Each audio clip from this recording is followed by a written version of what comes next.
My name is Robert Hogedyk. I went in the military in March or April of 1964. Great Lakes boot camp, then got stationed on a minesweeper in Charleston, South Carolina. Things didn't go so well, and I decided that I didn't want to do this anymore, and I left. Went AWOL and got sentenced to 6 months hard labor at Portsmouth Naval Prison in Kittery, Maine.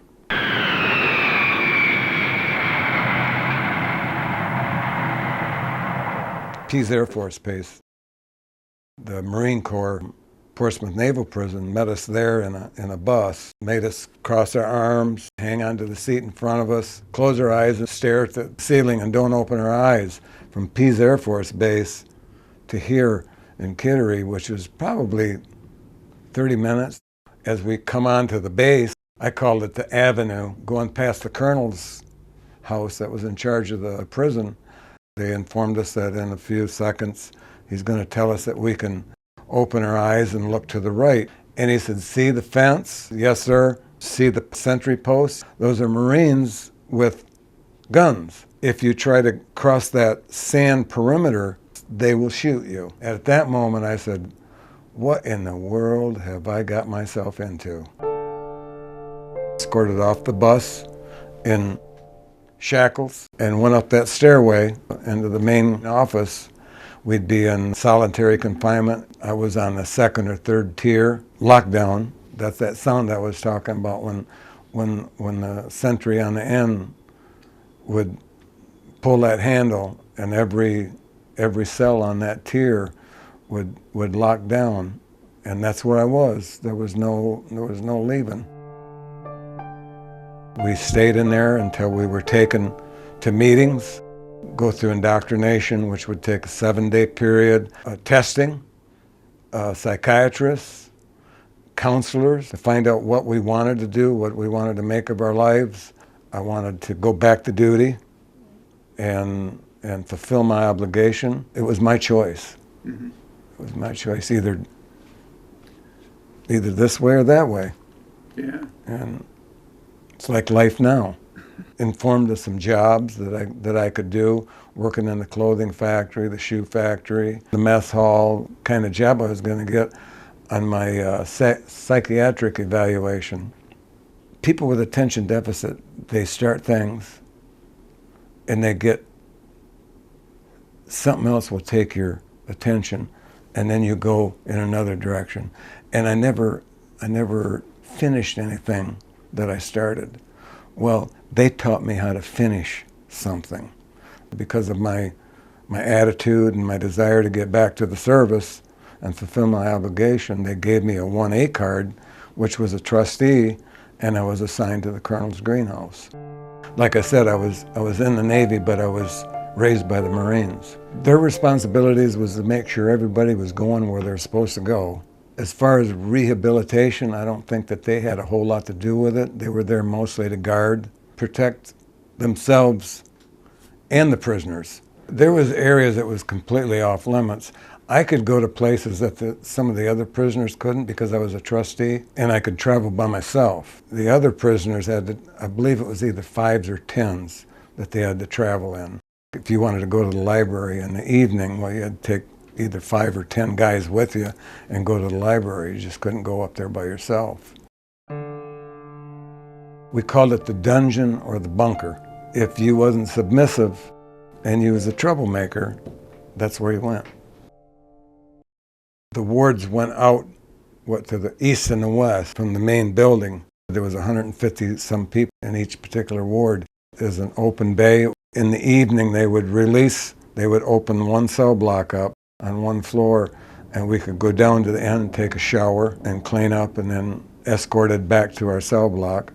Once a month they would allot us so much money, and we could go, they'd take us like in tens to go to the ship store, and we could purchase what we wanted that was on, as long as our account had the money in it. Just before the FBI caught me, I had met my wife, Donna.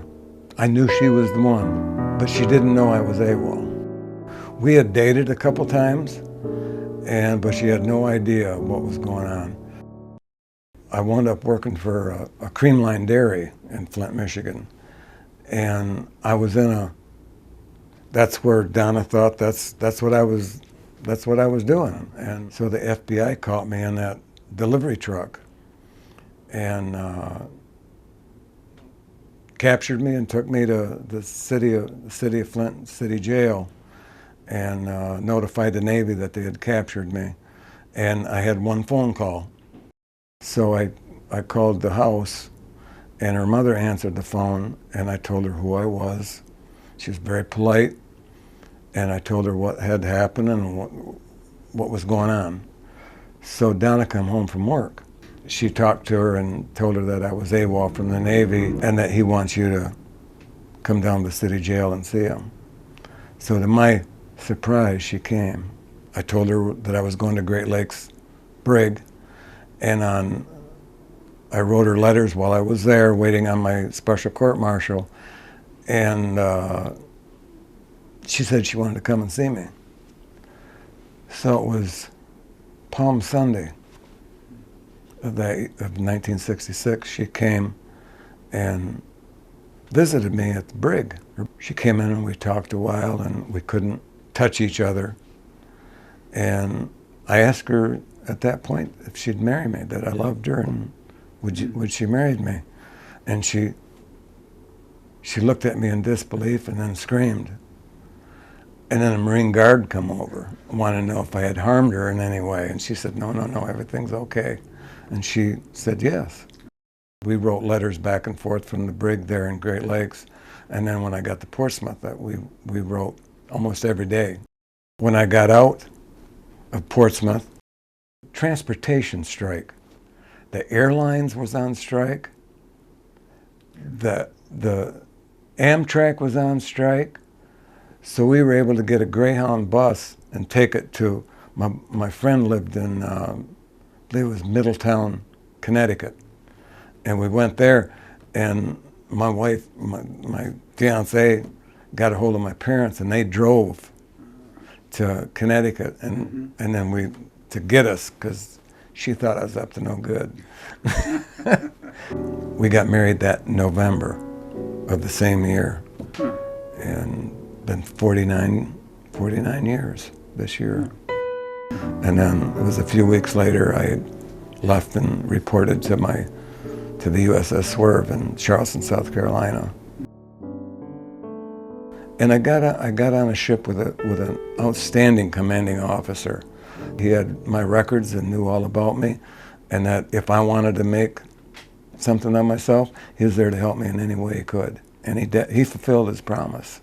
In that year and a half after I got out, I went from E1 to E4.